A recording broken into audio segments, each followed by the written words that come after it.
André Van Bruane, al que se conocía en su tiempo como Mr. Barcelona, nació en 1910 en Laube, en Flandes Occidental, cuna de grandes colombófilos. Desde niño trabajó como agricultor en las tierras de su familia. En 1925 sus padres habían prosperado, pero Jérôme, tío paterno de André, era el rico de la familia, poseedor de varias fábricas. Le dio trabajo en una de ellas a su sobrino André. Jérôme Van Bruane, además de exitoso empresario, era uno de los colombófilos más importantes de la región. André pronto quedó cautivado por estas aves. Su tío conocía a todos los colombófilos de nivel, y con su sobrino visitaba a menudo sus palomares.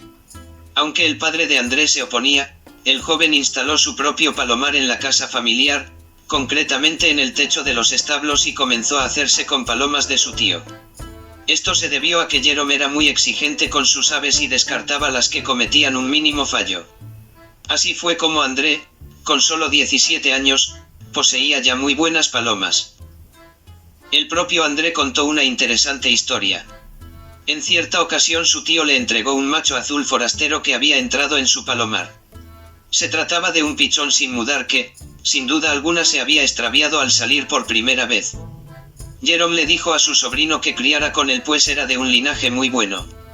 Y se lo dijo no porque fuese adivino, sino porque había constatado que el joven macho portaba en las alas el nombre de Pres. El tío de Andrés sabía perfectamente quién era este colombófilo, el yerno de Julien Comín, y las palomas que volaba eran las de su suegro. A André Van Bruane no le gustaba el pichón, pero un colombófilo de la zona, al enterarse de su procedencia, se interesó por él y le pidió a Jérôme que se lo regalara, pues su sobrino no estaba preparado para manejar un ejemplar de esa categoría. André, que era muy inteligente, comprendió que si aquel individuo quería el pichón era por algo, y entonces se negó a que su tío se lo diera y lo integró en su cuadro reproductor. El éxito de los cruces fue inmediato. Recordemos que André solo tenía 17 años. Con esa edad empezó a barrer literalmente en las carreras de velocidad de su zona.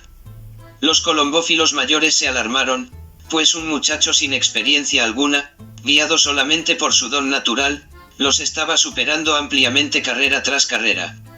Entonces, como era mucho el dinero que se jugaban en las carreras, injustamente y solo por esa razón, le prohibieron competir no solo en su club, sino en todos los de su zona.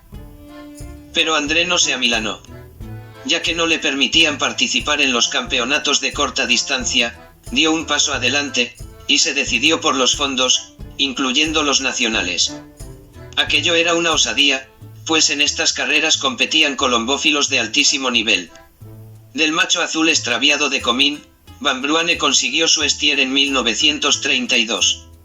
Este ejemplar obtuvo un primer puesto de Orleans y otro de Tours. Estos primeros éxitos hicieron que André entrara en contacto con los hermanos Catrice, con Dupont y con muchos otros colombófilos de renombre en aquel entonces. Estos solían reunirse en los bares cercanos a las sedes de las sociedades. Allí narraban sus experiencias. André se limitaba a escuchar a los maestros y a aprender de ellos, sin replicarles ni hacer comentario alguno. El nivel económico de estos colombófilos era infinitamente superior al del joven André y el precio de sus palomas inalcanzable para él, pero ya tenía claro que para triunfar había que conseguirlo mejor. El problema era cómo hacerlo cuando los recursos son escasos, dada su corta edad y dependiendo solamente del sueldo que le pagaba su tío en la fábrica. Pero el chaval les caía bien. Todos reconocían su talento natural y así consiguió que los maestros lo aceptaran y respetaran. Van Bruane empezó a competir a lo grande, en Flandes Occidental. Insistimos en que Flandes es la región norteña de Bélgica, donde se habla un dialecto del neerlandés, el idioma oficial de Holanda. Al situarse más al norte que Valonia, la región sureña de Bélgica, de habla francesa, las distancias en las carreras nacionales eran y son más largas. En su día Van Bruane relató que quiso comprar un ejemplar de los hermanos Catrice, pero el dinero que le pedían no estaba a su alcance. Aunque si algo distinguía al joven André era su tozudez y tesón. Tras 7 meses insistiéndoles, con la mediación de otro de los más importantes colombófilos de su zona, el gran Ernest de Rumeux, que era muy amigo de los Catrice, lo consiguió. Pero no fue fácil. Además de la inestimable ayuda de Derumeux, la suerte le sonrió. En ese tiempo los Catrice tenían serios problemas con los cables eléctricos que rodeaban sus palomares y muchas de sus valiosas aves chocaban con ellos y morían o quedaban inutilizadas. Un día los Catrice lo invitaron a visitar sus palomares con Derumeux. Van Bruane se percató de que una paloma tenía dañada una de sus alas por un golpe contra los cables. Gerard Catrice, al comprobar que André se fijaba en ella, le dijo: «Mira ese macho, es un hermano de nuestro Luis». El Luis, como se explica en el vídeo anterior, era por entonces el mejor ejemplar de los Catrice. André, según reconoció en su día, demostrando una vez más su inteligencia, fingió no entender lo que le decía Gerard. Más tarde, Oscar Catrice entró en el palomar. André le preguntó por el macho herido y su precio. Oscar le dijo: «Esa paloma ya no sirve». De inmediato Van Bruane se hizo con ella. Paralelamente, en cierta ocasión André se topó con Comín en un enceste. Aquel le contó la historia del macho azul extraviado y la manera que había llegado hasta él. En un primer momento Comín se enfadó, pues el ave le pertenecía y se la había quedado sin pedirle permiso. Pero la sinceridad de Van Bruane le impactó.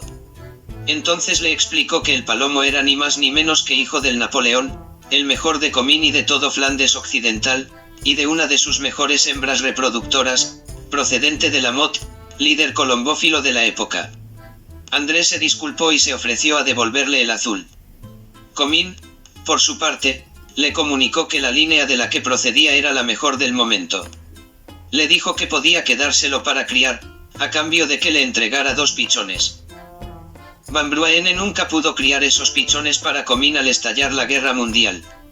Las palomas mensajeras no solo eran requisadas por los militares, sino que también se usaban como alimento, dadas las penurias típicas de una contienda de esas dimensiones. Van Bruane tuvo de nuevo suerte.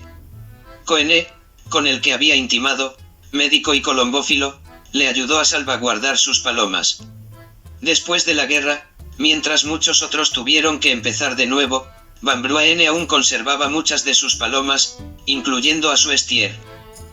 André Van Bruane comenzó a practicar la endogamia. Con palomas propias y de las líneas Catrice, Buisse, Stichelbout, Guillecut, La Bayou, el profesor Van Grenbergen y de Baere. Estamos hablando de las mejores palomas de Flandes Occidental. Uno de los ejemplares más importantes en la configuración del linaje Van Bruane fue el Zuarte Chateauroux de Daniel La Bayou. Hizo primero nacional, superando al estier de Van Bruane, que quedó segundo. Ambos decidieron aparear el Zuarten con una hija del estier. De los 2 huevos que Van Bruane obtuvo, nacieron 2 palomas rodadas oscuras, un macho y una hembra. El macho lo apareó con una hembra propia, de cuya unión nació el ganador del Barcelona Internacional en 1961. Van Bruane reconoció después haber cometido el mayor error de toda su vida cuando vendió al Barcelona 1 a un japonés. Pero consiguió convencer al japonés de que antes de que se llevara al campeón le dejara sacar algunas posturas con varias de sus hembras.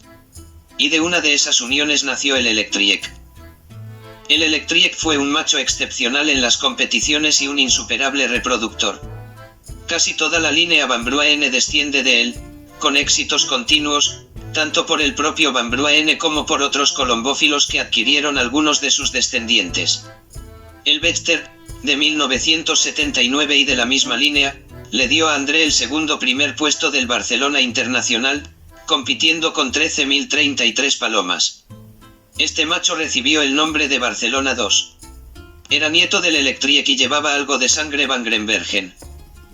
Otros descendientes del Electric obtuvieron 4 primeros puestos en el Barcelona Internacional: Gilmont en 1983, Van Bruane en 1984, su tercero, Verbist en 1985 y la familia Giselbrecht en 1995. La sangre del Electric produjo muchos ganadores en todo el mundo. Retrocedamos en el tiempo.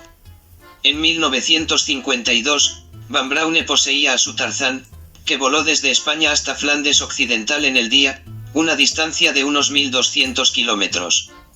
En esa época, fue una hazaña asombrosa. Quedó primero internacional del San Sebastián. A André Van Bruijn le llamaban el matador o el torero de la UV, pues era casi imbatible en las carreras de distancia extrema. Consiguió el as internacional en el Maratón de Bélgica-Holanda en 1982 y 1986. 1987 fue el año del Barcelona Internacional más duro que se recuerda, debido al calor y a los fuertes vientos laterales y de cara. Las palomas de Van Bruijn eran especialistas en este tipo de carreras duras. Encestó 8 y marcó la octava dentro de los premios internacionales, cuando la mayoría de los colombófilos no tenían ni una paloma en casa. Pero es que unos años después, metió 10 de 10 en el Barcelona Internacional. Era el rey de esta carrera.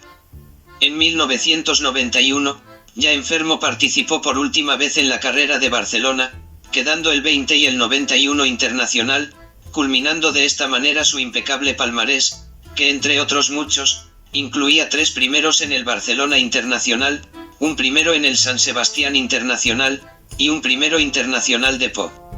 Los nacionales no vamos a mencionarlos por ser innumerables. André Van Bruijn, aquel chaval que con 17 años comenzó a codearse con los mejores, nos dejó en 1999 con su misión cumplida.